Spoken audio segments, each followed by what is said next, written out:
Good evening, everybody, and welcome to day 8 of these brilliant IAAF World Championships here inside this absolutely stunning Khalifa International Stadium. I am Ewan Thomas, and as ever, I am your infield host for these championships, and joining me for the pre-show is the brilliant Michelle Samet. And Michelle, every night we stand here and we say, well, last night was good, wasn't it? But I've got to say, last night, something clicked. The crowd, they got it. The noise inside this stadium was electric. It was absolutely fantastic, Ewan. We saw some amazing performances on the track and in the field. And as you said, the atmosphere was electric. And the high jump king is in the house tonight. I think a lot of people are here to see the high jump. Of course, we've got lots of other finals as well. And 2 finals that caught my imagination last night. Well, it was the women's shot put and the women's 400. They were absolutely cracking events. Here are the highlights. Now gone, already leading. Oh, that's good. The world champion from London reigns supreme once again here in Doha.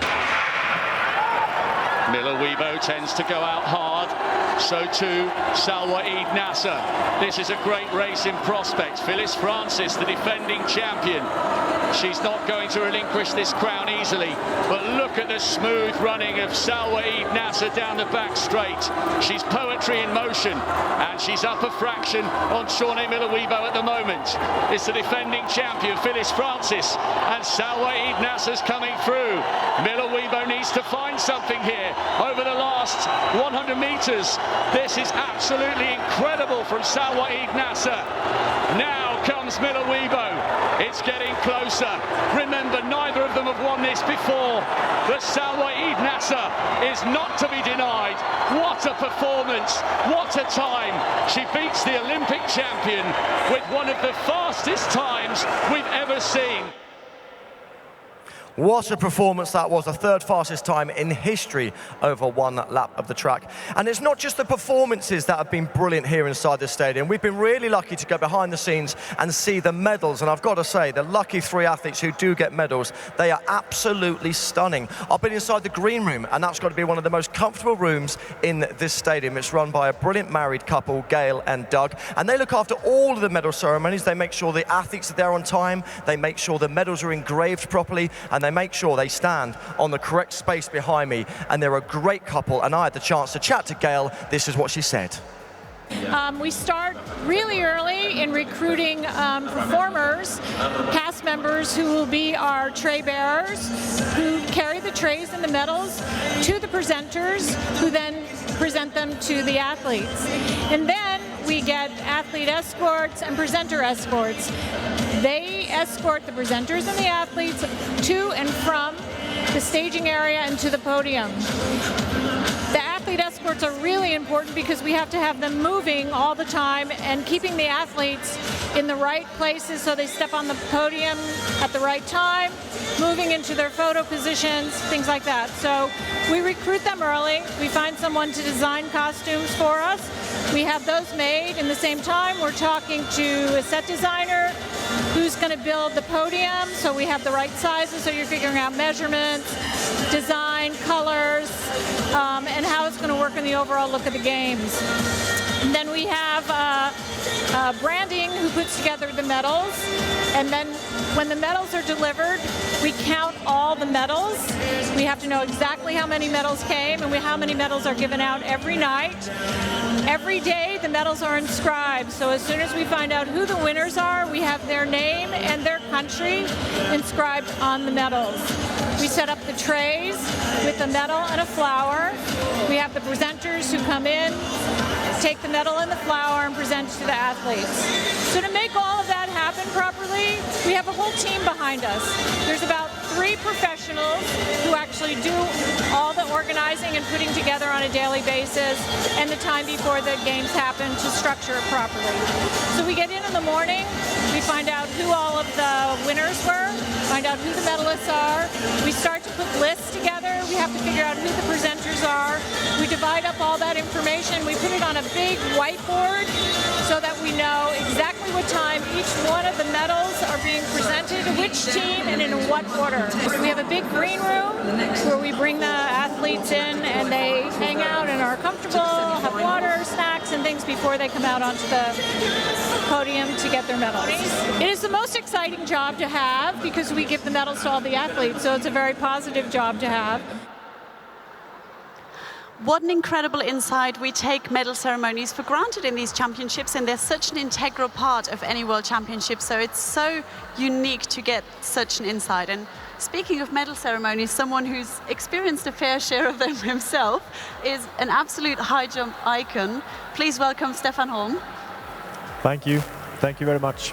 And before we actually start talking about what an incredible high jump competition we have coming up tonight with Mutas Barshim, who here is excited to see Mutas Barshim?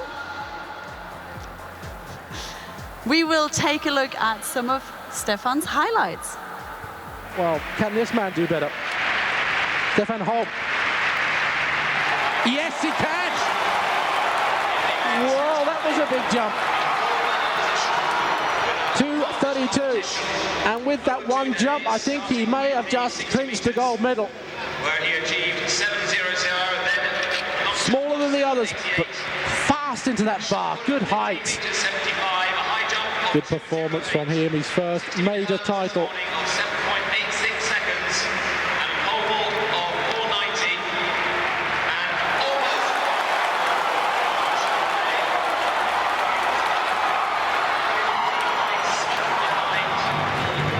Stefan Holm, clear throughout this competition. Twice the world indoor champion. 2:35, over he goes. That surely is the gold medal. He's clear on his first attempt. A third gold medal for Stefan Holm of Sweden. His first attempt at 2:36. Ribakos has failed once. So Holm here. Yes, he goes clear. So he takes the lead for the first time in the competition at 2:36. He gambled well, and he cleared it on his first attempt. So as we were just watching on the big screen there, your highlights, you reeled off all of them. And for the last one, you said, I didn't deserve to win that one. Why is that? I didn't jump very well that night, but I put myself together at 2:36 and cleared that height, and then was enough to win. But I think I wasn't the best high jumper that day. Now tonight, of course, is the men's high jump final, which is why you're here on the show. And you actually mentioned before the show that a few of the guys in the field are people that you have competed against. Do you miss being out here? Yeah, of course I miss competing. I love to compete. I love the big stadiums, the big championships. But unfortunately, I'm too old to jump today, but I would have loved to be part of the high jump final, definitely. And what can we expect? It's been such an unpredictable event this year with the men's high jump. Do you have your money on anyone in particular? I know there's a home crowd favorite. I mean, of course, Barshim is the favorite, especially for the home crowd. He's been jumping quite well in the qualifying round, I think. He has the best PB of the jumpers. But I think it's a very, very open race today. We saw some other good jumpers in the qualifying round, like the Russian guy Akamenko or Tamberi of Italy. But anyone could win, but my heart definitely says Barshim tonight. And the high jump is such a technical event, and also it's very mental, because not only are you going up against the other guys, but against the bar. How does one approach that? I think you learn year by year that how to approach it and how to do it. But for me, it was very much of a mental game. I worked with a mental coach to be more focused on my own performance during the competitions. But I think it differs a lot from jumper to jumper. Now, I know that your son is jumping. I know that you're a coach yourself. What else do you get up to these days? I'm still an IOC member. I'm working for Athletes Commission in the IOC. I do some inspirational speeches now and then, telling about my career. I do some TV jobs and so on. But I would love to be more involved in coaching and especially in athletics. Thank you so much for coming on and enjoy that high jump final tonight. Ewan, I think you're over there and have something to say about what's coming up tonight. I certainly am. I'm with two experts of track and field. We hear them throughout these championships, of course, Jeff Whiteman and Catherine Merry. Last night, Jeff, can we quickly reflect on that? Because to me, something clicked within the crowd last night. I mean, every night has been great, but it was super great last night. You did a good job there, actually, as MC. Well, getting thank the you, Jeff. Well, thank you. Mexican wave going, getting the dance cam going. And it just shows how, within the confines of an athletic stadium, we had some great athletics on the infield and we had some spectacular supporting from the crowd. This looks like a bigger, better looking, more enthusiastic, more rhythmic crowd. Do your bit later on. So, Jeff, in terms of, as you're saying, it's a good turnout, what should they be looking forward to watching tonight? We've got a whole series of finals. I know there are some expat Africans in the stadium. We've got the men's 3,000 metre steeplechase final, which will be a great one. We've also got the women's 400 metre hurdles final, which is a bit of a battle of the old and the new. Sydney McLaughlin, barely out of her teens, against Leah Sprunger and Delilah Mohammed, who are much more experienced. We could see a changing of the guard there. We've also, stand by for a super stat, we've got the possibility of American men winning the 100, 200, 400 and 800 with 4 separate athletes. All the pressure is on Fred Curley. He's the only man that can complete that domino effect tonight. And talking of pressure, when it matters, Catherine, there is an event here this evening, which I'm sure a lot of people are here to watch, the men's high jump. It's going to be great. Of course it is. I think the crowd are expectant, Doha and Qatar are expectant, and Mutaz Essabar-Shim's expectant as well. He's been looking forward to this competition for a couple of years at least. It's going to be fabulous here tonight. The men's high jump final is the one to watch this evening, but also in the field we do have the women's discus final as well. Sandra Perkovic in that one, Rebecca Michon of France as well. And also on the track we start the relay heats tonight, Ewan, the 4x100 metre relay heats start. So you know we're getting to the end of a championships when we get the sprint relays out. And Great Britain, Northern Ireland, of course, are defending the men's title. And the American ladies want to come back and start their defence in the women's 4x1. Can I ask about the high jump just really quickly? Because you were in the Olympic final in Sydney when Cathy Freeman was a big favourite. The world was watching. What will it be like for Mutaz tonight? Because obviously he's world class. He doesn't mind pressure, but I think it's going to be loud inside here.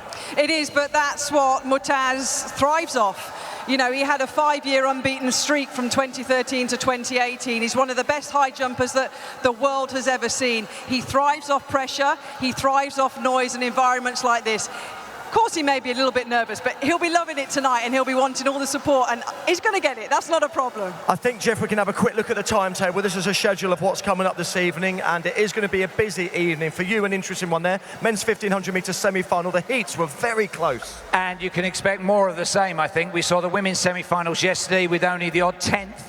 Being the margin between going through to the final and going home devastated. It will be the same for the men. Don't forget that last event on the timetable at the Corniche. We're back with nighttime racing action, and tonight at 1 minute to midnight it is the men's 20-kilometre race walk. I know you'll be there. More importantly, I know our producer Ian Mollison will be there, which means he'll be grumpy for lack of sleep tomorrow morning. Molly the Wally loves a bit of race walking, but Catherine, it is quite interesting for a lot of athletes, maybe European athletes, who aren't used to competing at that time of night. Will it be tough for them, or will they be acclimatised? Well, as you will remember, and Jeff as well, that you do acclimatise because you change your training and adapt to where you are competing. You mentioned Sydney 2000 and the Olympics I raced in. We adapted 3, 4, 6 months in advance and trained at different times and came into the country in the atmosphere and the temperatures. So you are prepared for it. The athletes are professionals. They know what they're doing.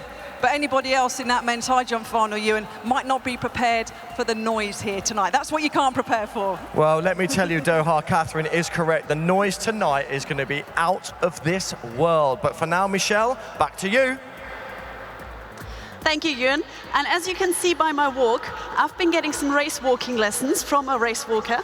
And later tonight, we have the final event of the race walks. I'm going to walk normal now because otherwise you're going to all laugh at me. But we've learned about the race walk in terms of technique, but out on the Corniche tonight is going to be the men's 20-kilometre race walk. And we went to find out what it actually takes from a judging perspective. There's red cards, there's a penalty area. So look at this and see what it takes to become a race walking judge.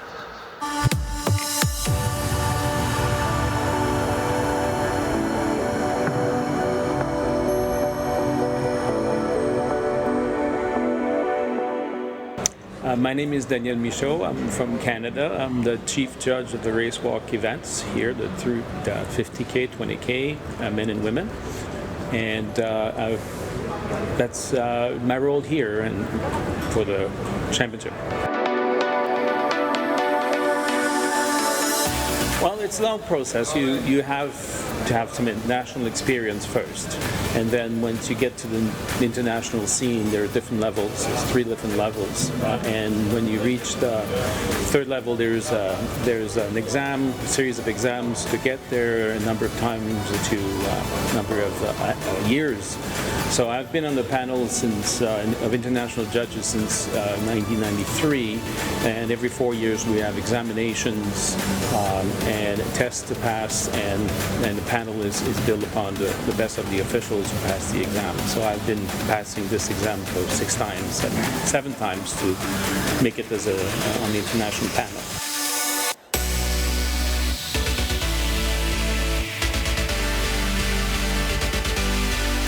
Like there are 8 judges plus me here, and we want to make sure that these judges have the experience needed for the highest quality of competition possible.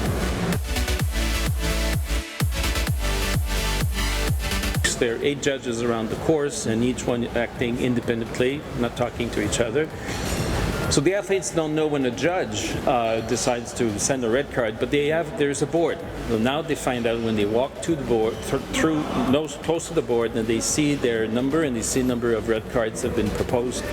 So they don't see when the judge does it, but they see when they walk by the board, and they see how many they have, 1, 2, or 3, and if they get the 3rd one, they will expect to go to the penalty zone, and if they see a 4th card, it's flashing, DQ, and they know there'll be disqualification. The extra power that I have is that I could also disqualify anybody that I see in the last 100 meters that I feel that is not walking according to the rules.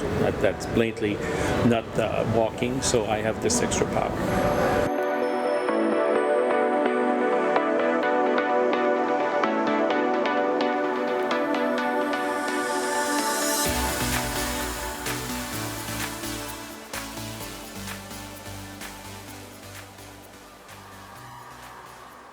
Total respect to those athletes being out there late at night. In fact, respect to every single person taking part at these championships. And one of the events is the most grueling event of all, the heptathlon, over 2 days. And we gave them a lot of personal attention the last couple of days because they were center stage, and rightly so. And we saw a brilliant winning performance from Katarina Johnson-Thompson. Here's the highlights. And here comes the world indoor champion and the Commonwealth champion. That's a huge jump from Katarina Johnson-Thompson, 6.77, what a statement. She's already, with that 42.21, thrown very close to her lifetime best. PB in the 100 hurdles, PB in the shot put, and that will be a new lifetime best in the javelin. 43.93. Katarina Johnson-Thompson first became an athlete. She's going to produce one of the best performances we've ever seen from a heptathlete. 2:07.27. She's done it. Not only is she the world champion, she's just produced the 4th best mark we've ever seen. What a performance that was. Another national record set. That is the standard of competitors out here in Doha. You're having to break the national record to become the world champion. Then following on for that, we had the decathlon. Now, it's only fair, as it was won by a German, if I bring in my lovely German friend, the German, Michelle, we must quickly talk about the gold for Germany last night. Absolutely. Brilliant. Absolutely incredible. As you can see, I can't contain my excitement about it. 21-year-old Niklas Kaul. We followed him for years. He's the world under-18 champion, world under-20 champion, and now he's the world champion. So in such an event that is so unpredictable, absolutely incredible. He was incredible, and just so Michelle can sit down and relax because she's so excited, we can have a look at his best bits. Niklas Kaul in round 1 went out to 48.10. Oh, there might be an improvement. Again, he's inching closer and closer to that 50-meter line. Yes, it is 49.20. He's put nearly 2 meters on his personal best today. Weibo for 5:40. PB. Oh, yeah. yes, the Estonian loves it. Well, this guy's making a move. A number of people came up to me during the break and said, this is going to be your eventual winner of the decathlon. And look at that, well over 1,000 points. 79.05. That is a decathlon world best. But this is about a 21-year-old who arrives on the global stage and has outdone them all. Nicholas Cowell becomes the world champion. As ever, behind every great athlete, you'll see a team of people, physios, nutritionists, parents, friends, coaches. And it's the same as me, really, behind the mic. You've got Big Nigel there, you can't see him. He's been well behaved. He's been off the biscuits for the last 8 days. But two men who haven't been off the biscuits, unfortunately, are my floor managers. We've got Wilbert here and Tony. Now, I've got to say, without embarrassing them, many years ago when I was an athlete, you two were still doing the job you do now. So I won't give away that you're in your 70s. But Wilbert, you must love what you do. I know you're not 70. You've been doing this job such a long time. What is it about this that you love? It's just being back involved with the sport that I used to do, and watching the athletes come out and perform. And what we've done here this year with regards to the lighting, it's been absolutely fantastic, and I'd love to be running now. And Tony, in terms of yourself, we've worked together such a long time. Tell us a bit about your roles here, because obviously, you know, I have fun with you and I say, Tony, I'd love a cup of tea, but it's much more than that. I mean, you're statisticians, you're getting the athletes organised when they come out for their finals. It's a big job. It is a big job, and I know we help the event to run on time with the under the direction of the presentation director, and obviously make sure you're in the right place, helping you to do your job. And also, Wilbert, both of you, believe it or not, once upon a time were athletes as well. So, I mean, I suppose in a weird way, Wilbert, yourself being a high hurdler, it's nice to stay within the sport that gave you so much. Indeed it is. I think I understand more about the sport now than I did when I was competing. What, you're trying to say you would have been a better athlete if you had done this job first? Yes. And in terms of when you get excited and you see performances, you have to be impartial, don't you? So it doesn't matter whatever nationality is competing well. As your job, you have to line them up in the right place. But are you half tempted to sort of go, come on, you can win this one, or do you have to just stay impartial? No, I think what it is, a lot of the athletes around the world recognise our faces, and when they come out, we know the ones that we can sort of like nod at or say something to, and it's just a neutral thing that we do. I was going to say one last question to Tony, but if I'm honest, tea, no sugar. There you go, that's one of Tony's roles. He goes off when I ask for a cup of tea, and he's a lovely man. He looks after all us. Michelle, back to you. Thank you, Ewan. And as you are aware, whether you're following these championships from afar or here in the stadium in Doha, we've been trying to not only keep you informed about what's going on in the Khalifa Stadium, but also keep you entertained. And as always, we've compiled our 60 seconds of social for you.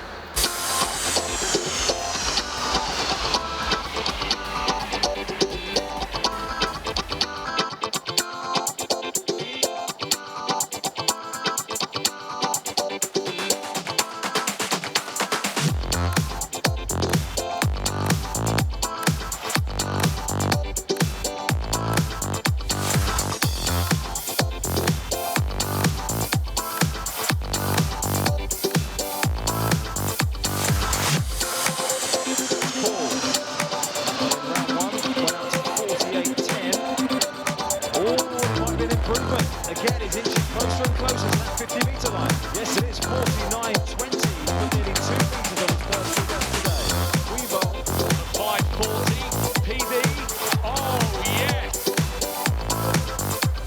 Now, as you would expect at major championships like the IAAF World Championships, there's a massive team behind all of the teams. And James here, you're in charge of the equipment room. So I'm assuming that involves a lot of weighing different equipment, apparatus, making sure everything is of the legit weight and so forth. Because athletes can bring their own discipline, so they can bring like their own discus, for example, but you have to make sure it's a correct weight. Is that correct?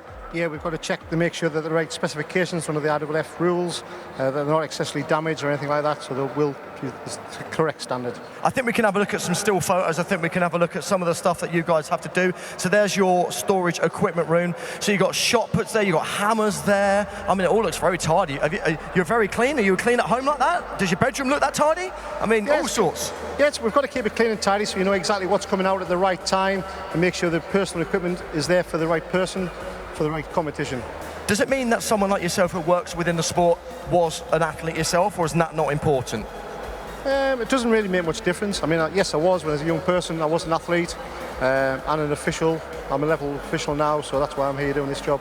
And in terms of getting everything ready for the night before, let's say, for example, there's a shot put final tonight, you wouldn't obviously leave it to the last minute. How many hours before are you here making sure that room's totally okay, or is it a day before?